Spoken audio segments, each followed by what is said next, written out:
Subs up everyone, Wavy here. Today got this one right here. PAX Day first impressions genuinely exceeded my expectations. Let's react to it.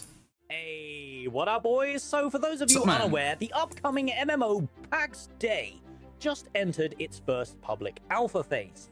I've played PAX Day now for a solid 4 to 6 hours before the servers went down for maintenance, and today I'm going to give you guys my first impressions and talk about where I'm expecting this game to head over the next few months of development. Never heard of it.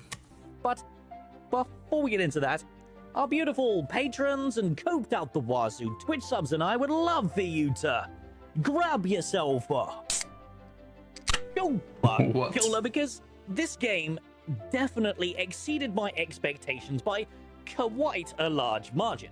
I'll admit I went into this highly skeptical, but within the first couple of minutes, the game's polish and quality really took me by surprise. With that said though, despite the quality of this test, everything you're about to see is subject to your feedback and will likely change over the coming months. Now, with all that bollocks out of the way, let's begin, shall we? Let's say I have good MMO knowledge. So our first impressions today are purely focused on this particular testing phase, which is highly restrictive and lacking in a lot of the game's long term. Okay, first impression. What I get from it is like kinda a new world vibe of game. Plans. Sandbox-like, you know? Mainly the combat, progression, and content. This first phase, aptly named Home Valley, is highly focused on the gathering, crafting, and building side of the game. So all my commentary is giving feedback and impressions for just these parts. So it's just specific for that area. Tell you off the bat, although combat exists, the combat systems in the game right now are completely unfinished, and they have assured us that a combat overhaul is on its way, so let's just put a pin in that and move on, because much like other alpha titles, wink wink, this means the gameplay that you're seeing is not representative of the final product, and everything we're about to see is in rapid, volatile development, so it will change. What is this fantasy rust? Was that okay? Did I do it right, Stephen? Yes, my apprentice. Your training is starting to finally pay off. Okay, great. So, PAX Day is very interesting for an MMO. Its base follows the survival genre closer than it does an actual MMO. However, it is technically a massively multiplayer online game and does plan to feature some RPG elements during later testing phases. So let's begin by talking about their character creator. It is boasting very modern tech, allowing you to create highly detailed characters, but as it currently stands, you can only make humans in the world of PAX Day. I'm not sure there's any plans to add... I don't mind that at all if you just have humans. ...additional races, but, you know, that's okay. It's pretty much got all the bells and whistles that most Unreal Engine 5s are boasting, which unfortunately, because of its focus on humans only, tends to get labeled as a bit generic. However, after creating my beautiful waifu and getting into the game, my first impressions were really quite surprising. I really didn't have high expectations after we've seen the plethora of early access games recently, but this one seems to be pretty goddamn good. It's obviously not fair to focus on optimization issues because, hey, guess what? It's an alpha, but the game actually runs pretty well. This clip I'm showing you right now is the time it takes for you to launch the game, get through the loading screens, and start actually playing. It's rather impressive, I've got to say, and not at all what I expected. There is a lag spike every now and again, but aside from that, I was genuinely surprised at how stable the game is in this early launch phase. The graphics are beautiful, the general quality of the game... Because there's not much to it. We're still missing a lot of stuff, and when all that stuff like the combat, the enemies and shit get added, this is the moment where most of the problems like generate. And this is the problem. Like, I know they say it becomes an MMO mode to the end of development, but I think the MMO aspects should be like put there as a main thing and not just like a side RPG element. That's not an MMO. An MMORPG. This is just a sandbox fantasy multiplayer game. That's it. Game textures are immersive, and the Unreal Engine 5 tech with nano... Because everyone has a different definition for MMORPG, and I'm like really hardcore on that. Light and Lumen are really shining through here. However, I will say that some of the environments do look a little generic due to the same bush type being copied and pasted, but that is a process that can be easily fixed as they add a better variety to their procedural generation. Now, on to the gameplay itself. As you've probably noticed from the footage, the gathering in the game is much more action-based. You swing your New World!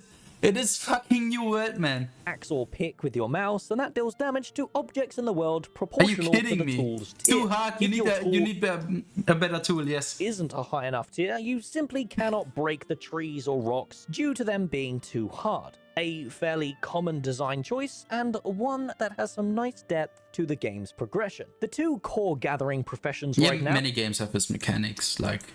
wood chopping and mining... I was a bit overwriting, I know. Have extremely well-designed visual feedback on the entities that you're gathering. Trees chip away in real time and rocks crack in real time, and this is something very rarely seen in games like this. I've played a lot of survival games and I'm struggling to even Best one out there, Sons of the Forest. compare it to another. Like hands down. At the beginning of the development of that game, it was like not enough for me, but since then it got a lot of updates and the world is just beautiful. If you want to have a cozy survival game with some enemies in it, annoy you a bit, but yeah, this, even though this is very detailed and thing, it's just not my main priority in a game to have.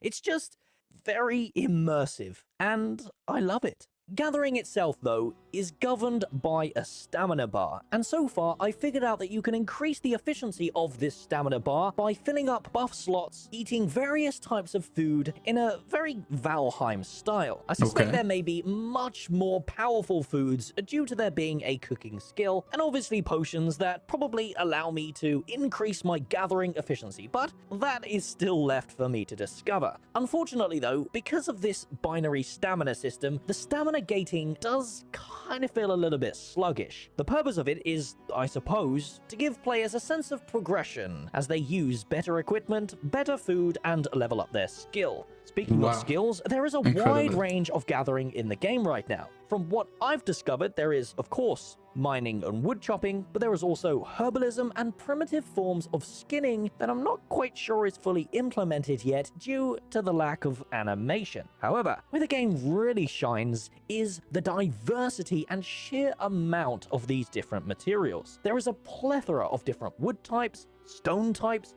herbs, plants, hide, bone, meat, and that all adds insane amounts of choices to your processing. It seems the game kind of wants you to learn what are recognizable materials in the world, as they do have pretty distinct looks to them. Or herbs and berries, for example, are very recognizable from a long distance away, and I think that... Bro, isn't that like in any other MMO where gathering is like a part of it? Or like economics, video? Wow. So many have this stuff, and it's pretty standard. I don't think it's like quite revolutionary or something, but just something decent, something nice to have on a side way. But just seeing this game and slapping MMORPG on it is, I don't know, man. I'm not a fan of it. Plays well into what the game is trying to go for. As I look through the building menu and see the various crafting stations, building tiles, and equipment that you can craft, the game seems to be leaning heavily into mass hoarding a bunch of these processes. There's a game called Muck, pretty simple in graphics, but has this structure and is a bit like Valheim, where are like enemies and shit, and you need to gather shit, build stuff, but those games, or this game specifically, like feels so similar to that. Like I see those elements. I saw that the workbench table, and he's then building this and that, and I see the same pattern in any other game. And if you're going for that style, maybe try something different or do something which works already, like this, but do it in a good way. Like the reason is, when you come into this game, when people tell to themselves, Why should I even play this if there's a better version out there? Why? That's the question. Material tiers, which require a huge amount of raw materials in turn. Which leads us nicely on to the main feature of this test phase, the building. Unfortunately, I spent 4 hours trying to find clay. Therefore, there is no footage of me actually building. Instead, I've used their footage. But that doesn't stop me from overviewing the actual building mechanics. PAX Day offer a fairly polished, feature-rich, tile-based building system. Think along the lines of Rust or Ark. However, what PAX Day does really well is the placement of a lot of these interior pieces have the ability to be placed anywhere within their tile grid. This allows you to create some really interesting and detailed buildings that are limited by pretty much only your imagination. They do plan to add more building sets in the future, but from my first impressions, I've only seen what's in this looks well done. Building menus, and that's stone and wood sets. As for some feedback, the only Like they made it in a way where the graphics are like really seamless and fit well together. Not like in those other building sims where you put down a tile and put it like use another tile and put it next to it, and those elements they don't blend in together. Like in this game, it's good. only thing I will really say about this game so Like far I'm not all negative about those games, but that was really well done, and I saw a lot of effort put into that, so props to the developers. is that it most certainly doesn't seem like it's designed for solo players. The amount of materials required, especially for building and crafting gear, is quite significant. And although that doesn't deter me, because I love a good, meaningful grind, for solo players, you may struggle to find some joy in this. PAX Day is first and foremost a game that is supposed to be played in a clan or with a community, as their land claim and gathering systems highly favor and are actually designed to accommodate groups.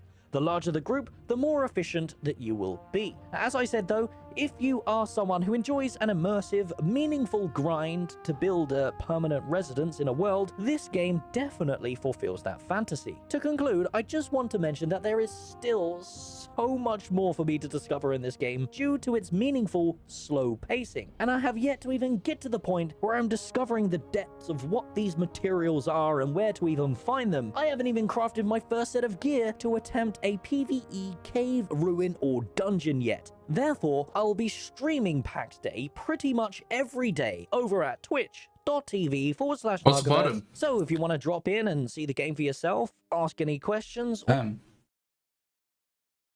PvE raid. Okay, he made more content about it, but yeah, that was his first impression, and I must say, it's something you can give it a shot. But after like a few days, if it's not your thing, or even after like the first hours, then just drop it. Like it feels so for me this way. But yeah, I guess that's it. I want to see your opinion in my comments as well. Go support him. He made content. I just reacted to it. And yeah, I would really appreciate your support as well. And I guess that's it. I guess see you next time. Wafer out.